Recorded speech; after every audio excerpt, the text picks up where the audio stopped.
Okay, good morning everyone. Great to see everyone here today.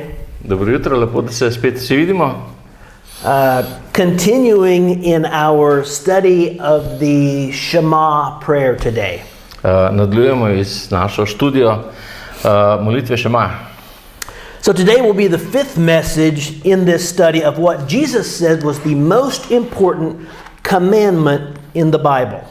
Torej, danes imamo peto sporočilo o tem, kar je sam Jezus rekel, da je najbolj pomembna zapoved v svetem pismu.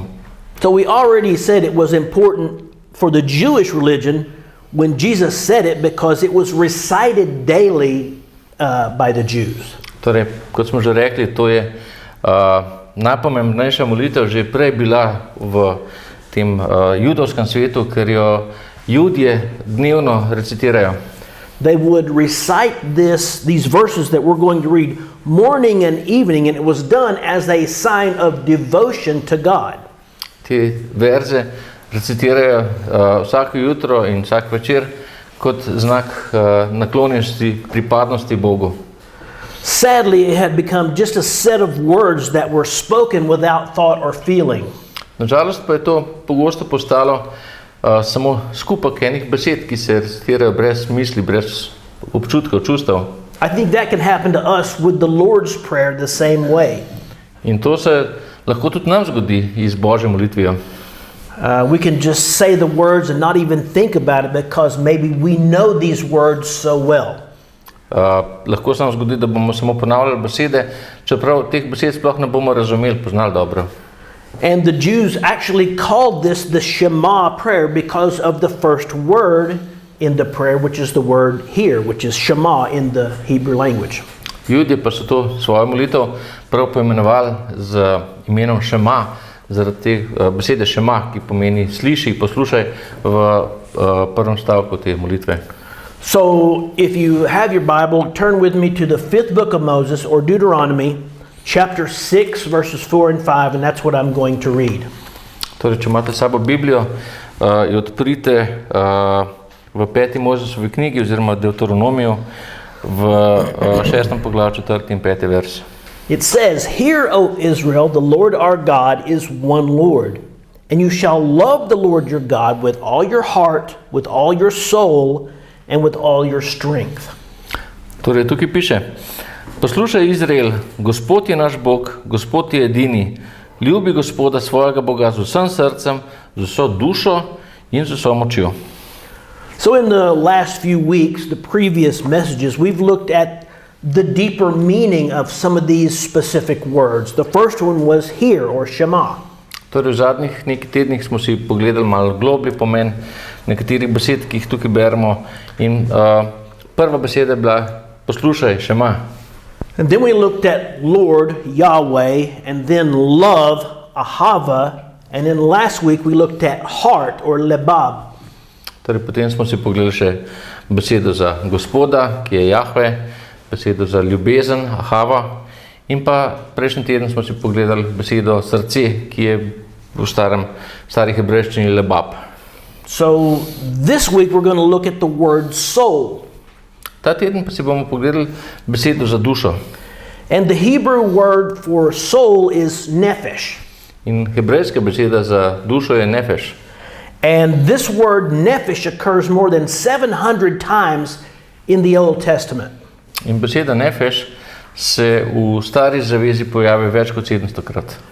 And the common translation of this word is soul, and that does capture the idea, but is really more than that when we look closer, and that is what we're about to do today. Torej, običajni prevod za besedo nefeš je duša, in to je tudi neki najbližji prevod, ampak v resnici ima ta beseda nefeš še malo več pomenov, ki si jih bomo pogledali danes. So the word soul, it comes with a lot of connections to the ancient Greek philosophy. Torej, beseda duša ima veliko povezav iz starogrško filozofijo. And that's the idea that the soul is this non-physical, immortal essence of a person that's contained or trapped in their body and will be released when they die. Torej, gre za idejo, da je duša nefizična, nesmrtna esenca osebe, in je ujeta v telo, ki bi bila sproščena ob smrti. Now we could say it is a part of us that lives on after our physical body has ended. That's true. Lahko rečemo tudi, da je duša tisti del nas, ki živi tudi če potem naprej, ko se fizično telo konča, to je res. And in that sense, it's the essence of who we are at a much deeper level than just physical. V tem smislu je duša bistvo tega, kaj smo mi v resnici, na veliko bolj globli ravni kot samo fizično telo. But as we look at some of the other places where this word nephesh is used, we learn more about the meaning of the word. Ampak o tem, kaj še beseda nefeš pomeni, si bomo pogledali še več lahko v svetem pismu. And the actual literal meaning of the word nephesh is throat. In najbolj dobesedni prevod besede nefeš je grlo.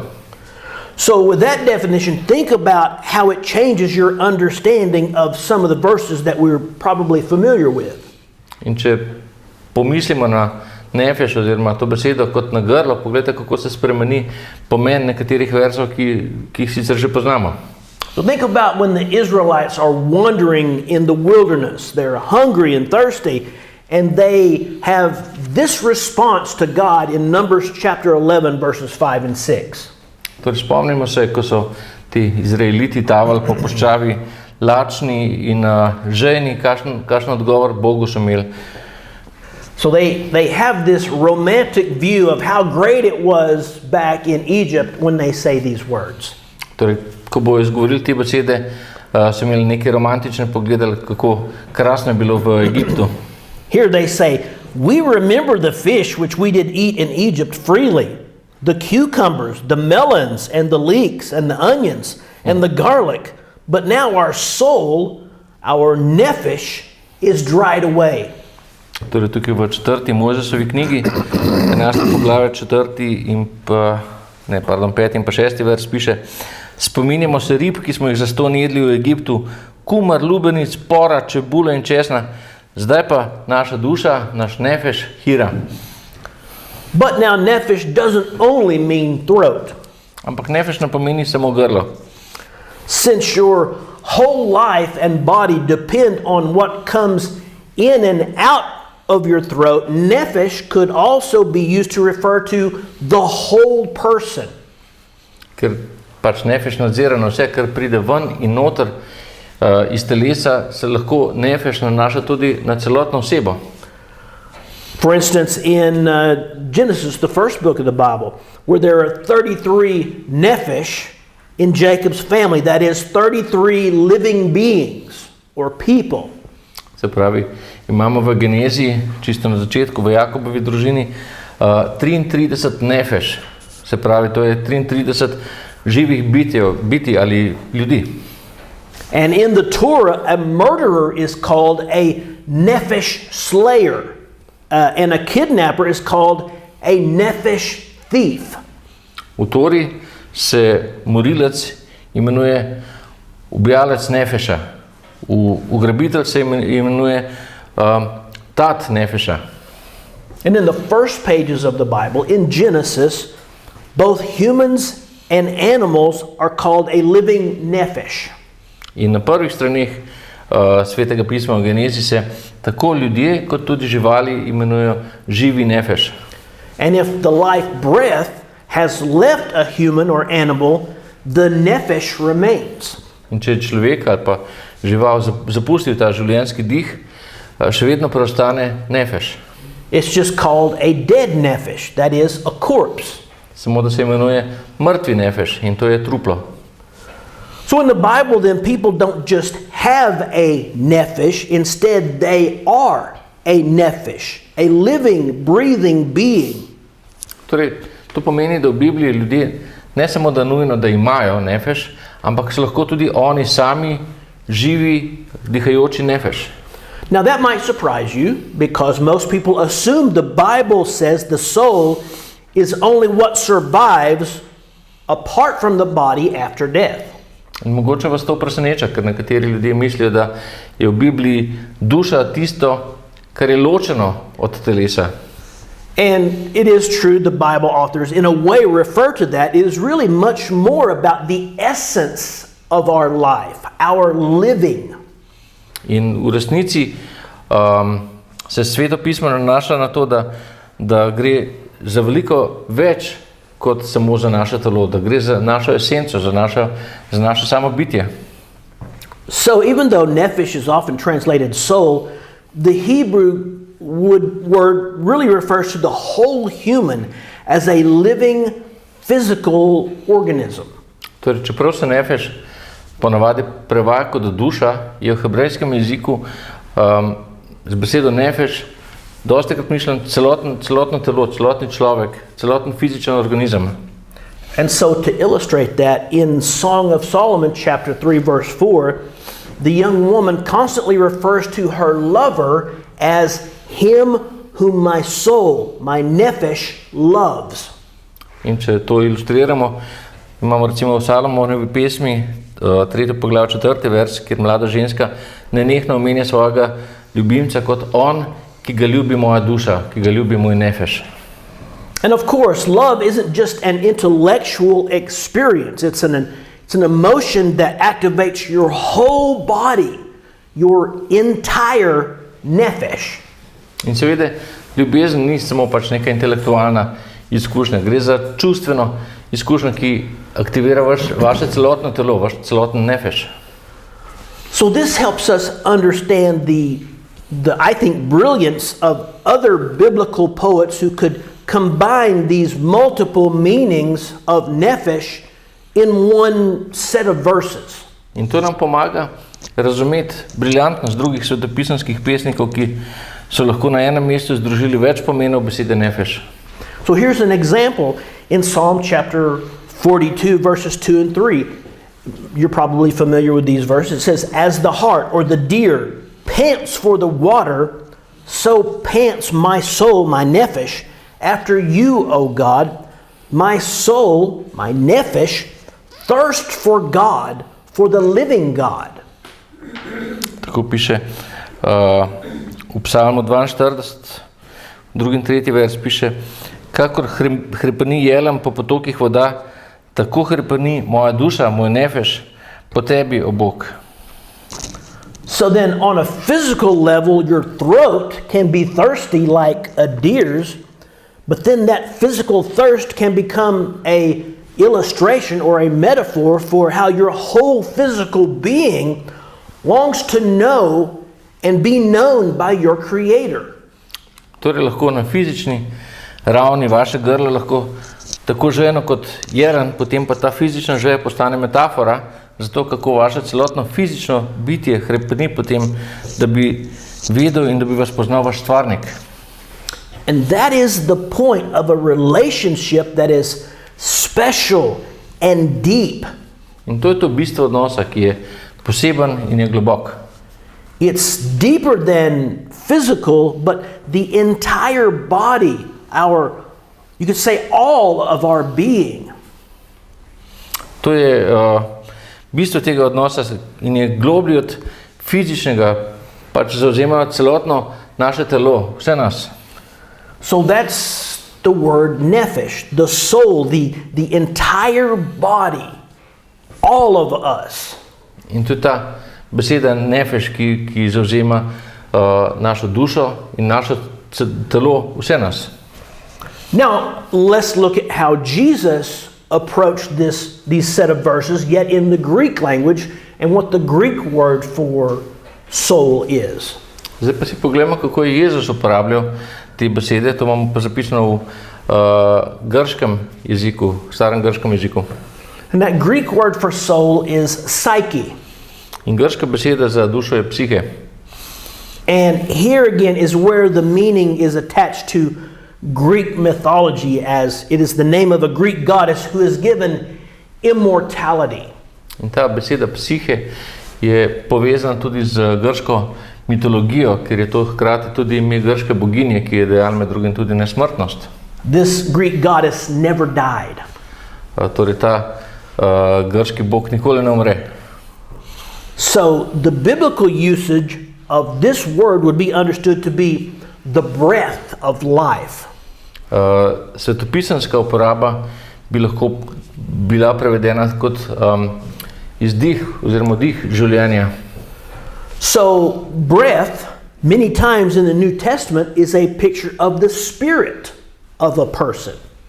In dih v Novi zavezi je pa slika duha osebe. So the idea then of a soul or spirit that has immortality is sometimes used interchangeably. In zato se te ideje o duši in pa o duhu včasih zamenjujejo. I knew there was a closeness to the words of soul and spirit in the Slovene language when you said that. I confirm. Duša in duh. Right. Okay. But that's not in the notes. It's also duh as a ghost, and ghost and spirit is the same word in Slovenian. Yeah, right. So when we put this into the context of the commandment from Jesus, we love with all of our heart, the seat of our emotions, and with all of our soul, our psyche, that is spirit, breath, our entire living expression of who we are. In ko zdaj ta grški pomen postavimo v kontekst Jezusovih besed, mi ljubimo z vsem svojim srcem, sedežem naših čustev in tudi z vso svojo dušo, psiho, duhom, dihom, z vsem, kar smo. Now that is pretty deep and pretty meaningful. In to je zelo globoko in pomenljivo. This kind of emotion could not be approached casually or without conscious effort. Temu se ni bilo mogoče približati samo mimo grede ali pa brez nekega zavestnega truda. And I think that's exactly what Jesus meant when he said these words about this commandment here. In verjetno je ravno zato Jezus uporabljal te besede in je točno to mislil, ko je pač povedal, kar je povedal.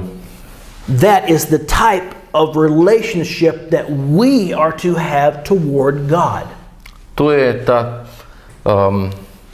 način odnosa, ki ga moramo imeti do našega Boga. And that brings us all the way back to this Shema prayer again. In s tem se spet vrnemo nazaj do molitve Šema.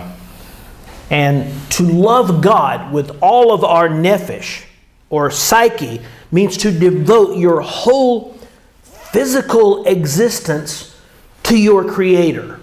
Se pravi, ljubiti Boga z vsem svojim nefešem ali pa z vso svojo psiho pomeni, da posvetimo v svoj fizični obstoj svojemu stvarniku.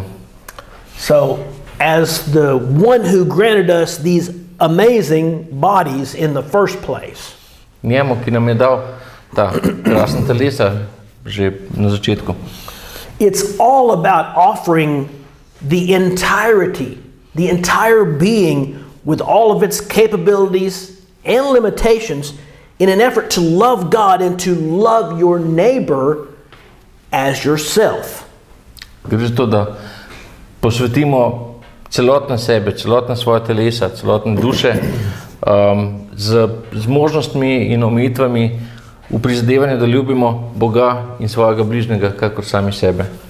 So now when we talk about that part of us that continues on after the living breath leaves us, this has to be understood as the next phase of us, of who we are.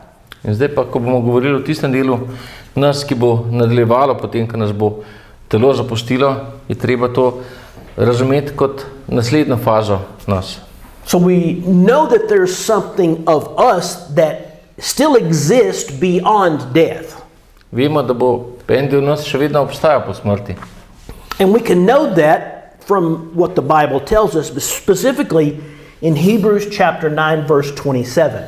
In to vemo tudi iz tega, ker nam Biblija neposredno sporoča med drugim v pismu Hebrejcem 9. poglavje 27. vers. Hebrews 9 verse 27 says, "As it is appointed unto man once to die, but after this the judgment." Torej, kot piše, kakor je ljudem določeno enkrat umreti, na to pa pride sodba. Because Here's the truth. Here's the reality of what we understand from the Bible. There will be a day when every person will stand before God, and there will be a reckoning of all the opportunities that we have been given. Torej, prišel bo dan, ko bo vsak človek stal pred Bogom in bo prišlo do obračuna vseh stvari pred njim. And no one will be able to point their finger at God because He has given us enough information for us to know that He exists. In nihče ne bo mogel upreti prsta v Boga, ker nam je Bog dal dovolj informacij, da vemo, da on obstaja. And because we can know that He exists, He wants us to know Him. In ker mi vemo, da on obstaja, on hoče, da ga mi spoznamo. And He really wants to have a relationship with each one of us.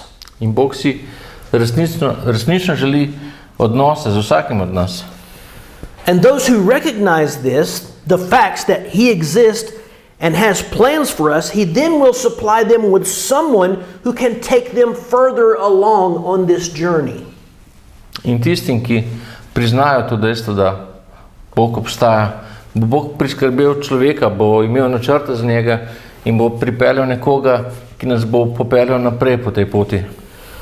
Now you might question that, but this is exactly how we see it happen in the Bible. And if we think about it, it's what has happened for each one of us who is a child of God. Someone helped us with more information. In točno to vidimo, se že dogajalo, to vidimo v svetem pismu in enako se dogaja tudi vsakemu od nas. Each one of us was brought closer by a physical person. Vsakega od nas je Bogu fizična oseba približala. So for me, I've talked about this before, it was an older brother whose life was changed, and it was so noticeable that it could not be denied. Torej za Monteja je to bil njegov starejši brat, kateremu se je življenje z Bogom tako spremenilo, da se tega ni dalo zanikati. But I don't want you to just trust me and my word. Ampak ni potrebno zaupati samo nam pa našim besedam.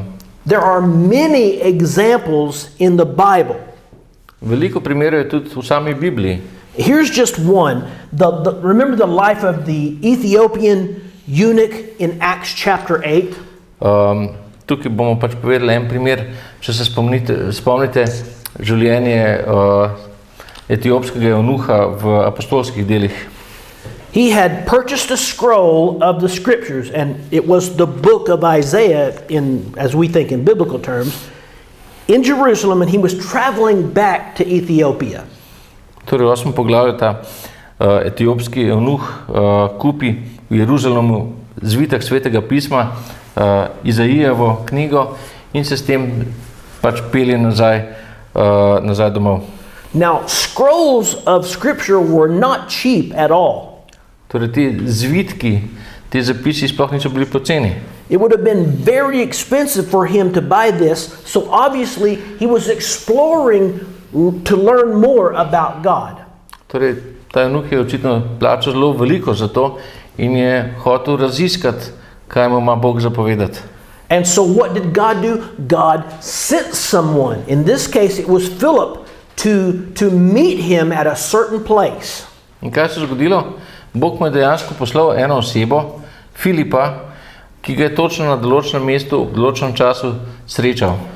He was reading this scroll, but he wasn't learning anything from it.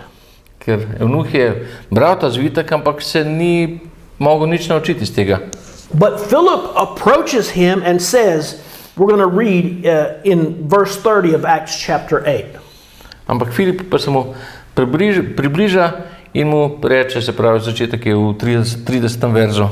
So here's what Philip says to the Ethiopian eunuch. Do you understand what you're reading? And he, the eunuch, said, how can I without someone to guide me? And he desired that Philip would come and sit with him. Torej, tukaj piše v 30. verzu. Filip je pritekel in slišal eunuha, da bere preroka Izaija.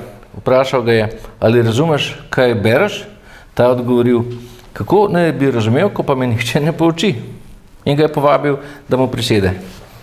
So, I love this story. The place where the eunuch just happened to be reading, you say, what a coincidence. I don't believe in coincidences. I can't let this pass without saying something about this. God sent Philip to meet a man who was reading and not understanding. Torej, to mesto, kjer je eunuh kot slučajno ravno bral, pa ne verjamemo v slučajnosti in bomo zato nekaj povedali. Bog je Filipa poslal na srečanje s človekom, ki je bral in ni razumel. But get this, the exact place where the Ethiopian eunuch was reading was a perfect place for Philip to explain everything very clearly, answering all of his questions. Ampak točno to mesto, kjer je on bral, kjer je fizično bil prisoten, eunuh in pa Filip, kjer sta se srečala, je bilo popolno mesto, da mu je Filip zelo jasno odgovoril na odgovore na težave, ki jih je imel. So it has to be pointed out here for each one of us. This is God's plan for us to be used by Him for those who need to find the truth. Torej, to je treba povedati, da je to Božji načrt za nas, da jih on uporabi za tisto, ki iščejo, ki rabijo poiskati resnico. And He always sends us at exactly the right time. In vedno pošlje ljudi ravno pravi čas. Never too early and never too late. He always wants us to be there at that exact right time. Nikoli ne pošlje prehmalo ali pa prepozno. Hoče, da smo točno ob tistem pravem času tam. So, one of the variables here is us. And the question must be, how willing are we to cooperate with God? How willing are we to go? Torej, edina spremenljivka v odnosu med Bogom in med nami smo mi sami, ker je pač odvisno od nas, koliko želimo sodelovati, koliko želimo pomagati, koliko daleč želimo iti. So, back in the scripture here, Acts chapter 8, I think it's verse 32 and 33. This is what the eunuch was reading. It says, he was led as a sheep to slaughter, and like a lamb, dumb before his shearer, so he opened not his mouth. Continuing on, his life was taken from the earth. A little bit later, and the eunuch asked Philip, who is the prophet speaking about? Himself or some other man? Then Philip began at the same scripture, that same place, and preached to him Jesus. Torej, če se vrnemo nazaj zdaj na to interakcijo med etiopskim eunuhom in pa med Filipom, se zdaj ta odlomek iz tega pisma, pač to beremo zdaj v verzih 32, 33, 35, se glasi, kakor jagnje so ga gnali v zakol in kakor ovca ne da glasu pred tistim, ki jo striže, tako on je odprl svojih ust. Zakaj njegovo življenje je vzeto iz zemlje? In potem v 35. verzu Filip je spregovoril, izhajal iz tega mesta v pismu, na to pa je besedo navezal na evangeliju o Jezusu. So the eunuch was looking to answers to life. Philip showed him that Jesus was the answer. Torej, tukaj eunuh je iskal odgovore na vprašanja v življenju in Filip mu je povedal, da je Jezus odgovor. So, kind of wrapping this all up here, when life is at its end and the nephesh, or the breath of life, is about to leave us, that is just this life, the physical life. What about the spiritual life that will come after? Torej, ko je življenje na koncu in nas bo ta nefeš, naša duša, naš dih življenja zapustil, je to samo to življenje, fizično življenje. Kaj pa duhovno življenje, ki sledi, kje bo preživelo? Yeah, we have to think about where will that essence of us, where will that time be spent for who we really are? Torej, moramo se vprašati, kje bo ta naš del bil po naši fizični smrti. So, just to be clear, when this physical life ends, that doesn't just end everything for us. We continue after that. Torej, moramo se zavedati, da ko se naše fizično življenje konča, da to ni popoln konec, mi še vedno smo nekje po tem.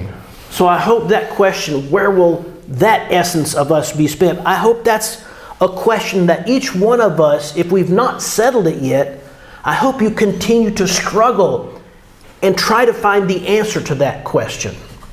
Torej upam, da veste, kje bo vaša esenca vas po času vaše fizične smrti. Če pa ne, se pa trudite naprej in iščite odgovor na to vprašanje. I hope you think about it. I hope you meditate about it until you can't do anything else but settle it once and for all in your own life. In upam, da razmišljate o tem, da meditirate o tem in da boste enkrat za vselej našli odgovor na to vprašanje. So the question, where will I spend eternity? Torej, na to vprašanje, kje bom jaz preživel večnost? You can know, and God wants you to know. Vi lahko izveste in Bog hoče, da izveste. So don't put it off. Don't live a minute longer with doubts and fears in your life.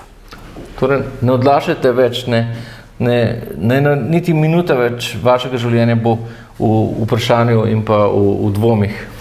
You can live in certainty and peace. Vi lahko živite v gotovosti in v miru. So we've been instructed in this Shema prayer to love God with all of our heart. That is, all of our emotions, all of our will. Torej ta Shema molitev nas uči, da naj ljubimo Boga z vsem svojim srcem, se pravi, z vso svojo močjo, z vsem, kar imamo. Now we're instructed to love God with all of our soul, which is everything that we are. Torej, zdaj nas pa uči, da naj ljubimo z vso svojo dušo, z vsem, kar smo.